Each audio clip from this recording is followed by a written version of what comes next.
Party के लिए काफी काम भी यहाँ पर इन्होंने किया है। तो इस लिहाज से अगर देखा जाए तो अखिलेश यादव को पूरी कोशिश करनी चाहिए आजम खान को बाहर लाने की, क्योंकि शायद अगर इसी तरीके से समाजवादी पार्टी के नेता ऐसे जेल के अंदर जाते रहे लगातार तो समाजवादी पार्टी को खत्म होने से कोई नहीं रोक सकता। हो सकता था कि भविष्य में यहाँ आने वाले समय में इन लोकसभा चुनाव में भी देखने को मिल सकता था कि आजम खान के बेटे को यहाँ कोई जिम्मेदारी दी जा सकती थी, लेकिन अब तो पहले दिन से करते हैं। और ये बात हो सकता है मैं गलत कहूँ, हो सकता है लोग मेरे पे टिप्पणी करें, लेकिन ये भी हो सकता है कि नेता बड़े हैं, वो यूनिवर्सिटी बना दी इसलिए उन्हें ये सजा मिल रही है। आप काम कर मत करिए बीजेपी की तरह।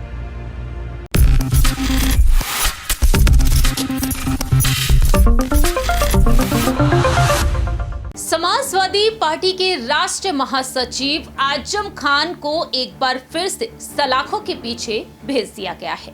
न सिर्फ आजम खान बल्कि उनकी पत्नी तंजीन फातिमा और उनके बेटे अब्दुल्ला आजम खान को भी 7 साल की सजा सुना दी गई है। ये मामला है फर्जी जन्म प्रमाण पत्र बनवाने का, और इसी के चलते देखा जाए तो अब आजम खान पर एक बार फिर से गाज गिरती हुई नजर आई है। इसी को देखते हुए कोर्ट के अहम फैसले को सुनने के बाद सपा प्रमुख अखिलेश यादव ने भारतीय जनता पार्टी पर हमला बोल दिया है, और ऐसे में यूपी की सियासत में सरगर्मियां और भी तेज हो चुकी हैं। नमस्कार, मैं प्रांशी राठौर और आप देख रहे हैं नेक्स्ट 9 न्यूज। दरअसल आपको बता दें कि साल 2019 में बीजेपी के विधायक आकाश सक्सेना की तरफ से गंज कोतवाली में एक शिकायत दर्ज कराई गई थी, और ये शिकायत दर्ज कराई उन्होंने 2 जन्म प्रमाण पत्र को लेकर, जो फर्जी जन्म प्रमाण पत्र यहाँ पर बनवाए गए थे अब्दुल्ला आजम खान के द्वारा, जिसके बाद से देखा गया कि यहाँ पर आजम खान और उनके परिवार की मुश्किलें और भी ज्यादा बढ़ती हुई नजर आई। देखा जाए तो लंबे वक्त के बाद कोर्ट ने अहम फैसला सुना दिया है। रामपुर की एमपी एमएलए कोर्ट ने आजम खान को 7 साल की सजा सुनाई है। मालूम हो कि बीते पिछले साल ही वह तमाम केसों के चलते लंबे वक्त से जेल में बंद थे, लेकिन अब देखा जाए बीते साल ही जिन्हें रिहा किया गया था और आजम खान को एक बार फिर से सलाखों के पीछे भेज दिया गया है। और ऐसे में देखा जाए तो अब अखिलेश यादव ने अपनी नाराजगी को जाहिर किया है। अखिलेश यादव आखिरकार इस मामले को लेकर क्या कुछ कहते हुए नजर आए हैं, सुनिए जरा।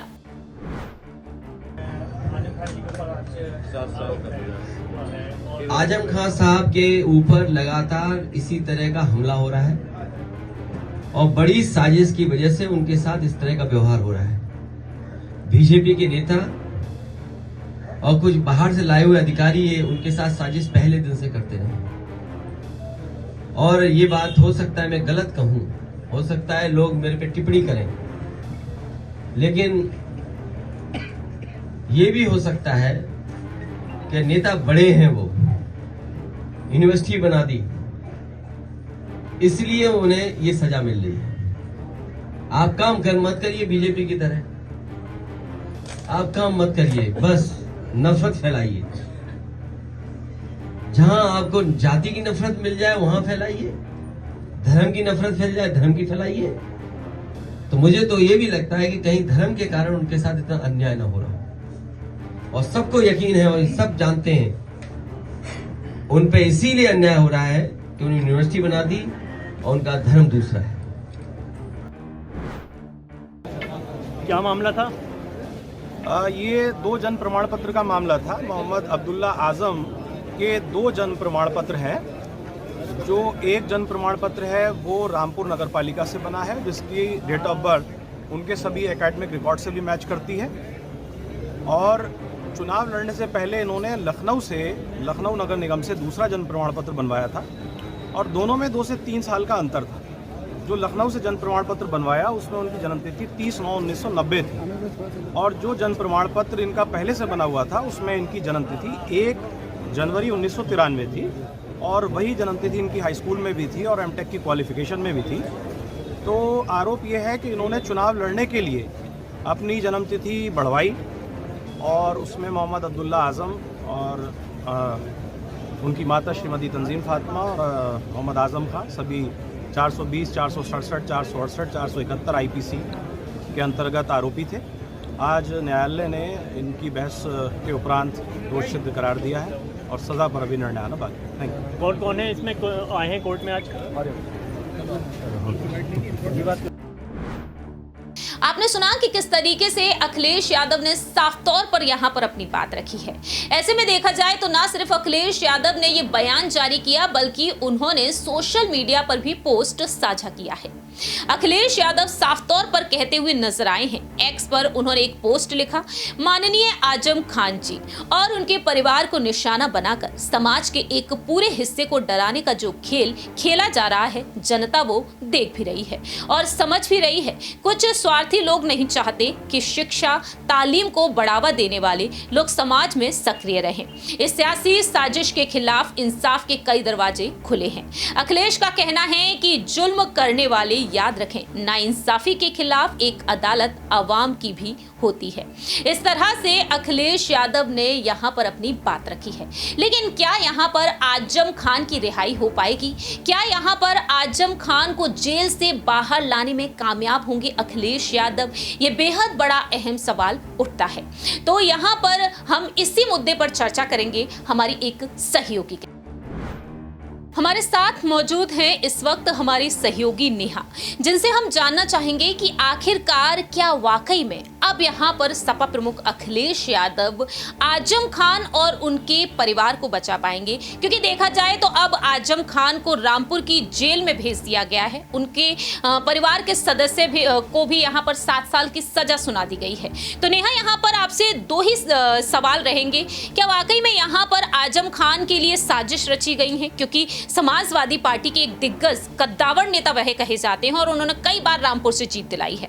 दूसरा बड़ा सवाल यही है, क्या अखिलेश यादव अब यहाँ पर उन्हें रिहा कराने की कोशिश में कामयाब होते हुए देखे जाएंगे?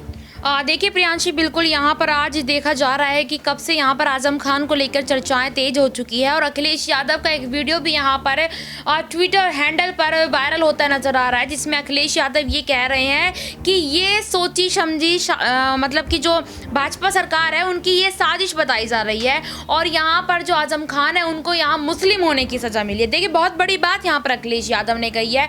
साथ ही साथ अखिलेश यादव ने यहाँ ये कहते नजर आए कि जानबूझकर यहाँ पर आजम खान और उनके परिवार को फंसाया गया है। इतना बड़ा कोई ऐसा मुद्दा नहीं था, सिर्फ मुस्लिम होने की वजह से उनको ये फंसाया। क्योंकि देखिए, 2 जन्म प्रमाण पत्र तो ऐसा लगता है कि कितने इंसान ऐसे होंगे, कितने व्यक्ति इस दुनिया में ऐसे होंगे कि किसने लोगों ने बनवा रखा होगा, लेकिन आजम खान को ही फोकस किया गया। क्योंकि देखिए, आजम खान की रामपुर के साथ साथ और भी जो वैल्यू है, मतलब उनका जो समर्थन उनको मिलता है, लोगों का जनता से जो समर्थन मिलता है वो बहुत ही ज्यादा है। आप यूं मान लीजिए कि यहाँ पर आजम खान की जो एक योग्यता है वो काफी ज्यादा नजर आती है उत्तर प्रदेश में, रामपुर के साथ साथ और सीटों पर भी। तो कहीं ना कहीं, और दूसरी तरफ आप ये भी समझ सकती हैं कि यहाँ पर जो योगी सरकार है, पूरा फोकस और केंद्र इस वक्त पर आजम खान ही बने हुए थे कि किसी तरीके से आजम खान को जेल के अंदर भिजवाया जाए, और यहाँ तक कि उनके बेटे भी जेल के अंदर और पत्नी भी जेल के अंदर। ये बात कहीं ना कहीं खलती नजर आ रही है। और देखिए, आपने दूसरा सवाल यहाँ पर पूछा, क्या अखिलेश यादव उनको बचाव करते उनका नजर? देखिए, बिल्कुल,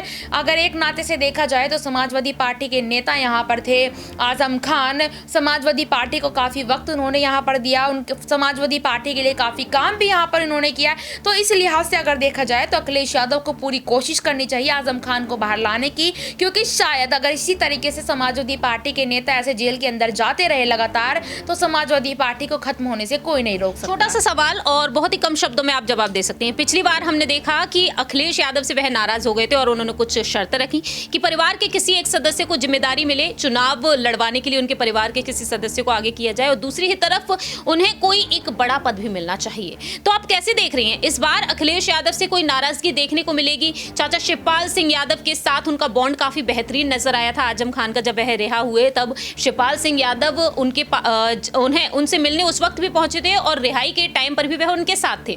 तो आप कैसे देख रही हैं, क्या अखिलेश यादव इस बार आजम खान से साथ छोड़ते हुए बिल्कुल भी नजर नहीं आएंगे? और देखिए, अपनी लड़ाई झगड़े एक तरफ होते हैं, लेकिन इस तरीके से नेताओं का जेल में जाना एक तरफ होता है। मुझे नहीं लगता अखिलेश यादव यहाँ पर नाराजगी दिखाएंगे, क्योंकि देखिए शिवपाल यादव के साथ भी एक वक्त अखिलेश यादव की नाराजगी नजर आती थी, लेकिन आज की तारीख में अगर देखा जाए मुलायम सिंह यादव की जाने के बाद, उनकी मृत्यु के बाद यहाँ पर अखिलेश यादव चाचा शिवपाल के साथ हर फैसले में नजर आते हैं। और यहाँ भी देखा जा सकता है कि, और जैसे कि आपने बताया कि आजम खान को लेकर यहाँ ये कहा गया था कि वो परिवार में से किसी को चुनाव लड़ाने की बात, देखिए यहाँ पर हो सकता था कि भविष्य में या आने वाले समय में इन लोकसभा चुनाव में भी देखने को मिल सकता था कि आजम खान के बेटे को यहाँ कोई जिम्मेदारी दी जा सकती थी, लेकिन अब तो जिम्मेदारी देने का कोई मतलब ही नजर नहीं आता। यहाँ तो अब अखिलेश यादव को सिर्फ और सिर्फ तैयारी करनी पड़ेगी आजम खान को बाहर लाने की। वाकई में देखा जाए तो अब यहाँ पर आजम खान को बाहर लाने के लिए यहाँ पर देखा जाए तो अखिलेश यादव को तमाम कोशिशें करनी पड़ सकती हैं, क्योंकि 2024 नजदीक है और 24 के लोकसभा चुनाव को ध्यान में रखते हुए मुलायम सिंह यादव जी के सपने को पूरा करने के लिए अखिलेश यादव इस पार्टी को नेशनल लेवल पर पहुंचाना चाहते हैं। तो क्या वाकई में यहाँ पर अखिलेश अपने गुट को मजबूत बनाने में आजम खान को जेल से रिहा कर पाएंगे या फिर नहीं, ये काफी अहम सवाल उठता है, क्योंकि मुलायम सिंह यादव के यहां पर देखा जाए दोनों ही हाथ बताए गए हैं, शिवपाल सिंह यादव और आजम खान, जिन्होंने लंबे वक्त तक रामपुर से जीत दिलाई, लेकिन आज देखा जाए एक बार फिर से वह सलाखों के पीछे हैं। ऐसे में यहां पर देखा जाए अखिलेश यादव के आने वाले वक्त में क्या कुछ बड़े फैसले हो सकते हैं। सीएम योगी आदित्यनाथ जो लगातार एक्शन पर एक्शन ले रहे हैं यहां पर भ्रष्टाचारियों के खिलाफ, चाहे यूं कहा जाए यहां पर तमाम दिग्गज नेता जो तमाम यहां पर केसों में फंसे हुए हैं उनके खिलाफ, आने वाले वक्त में देखना होगा कि बीजेपी को चुनौती देने में अखिलेश यादव सफल होते हैं या फिर नहीं। लेकिन इस मुद्दे पर आपकी क्या कुछ राय प्रतिक्रिया है, कमेंट सेक्शन में आप अपनी बात रख सकते हैं। फिलहाल के लिए हम चलते हैं, बाकी के तमाम अपडेट्स के लिए आप देखते रहिए नेक्स्ट 9 न्यूज।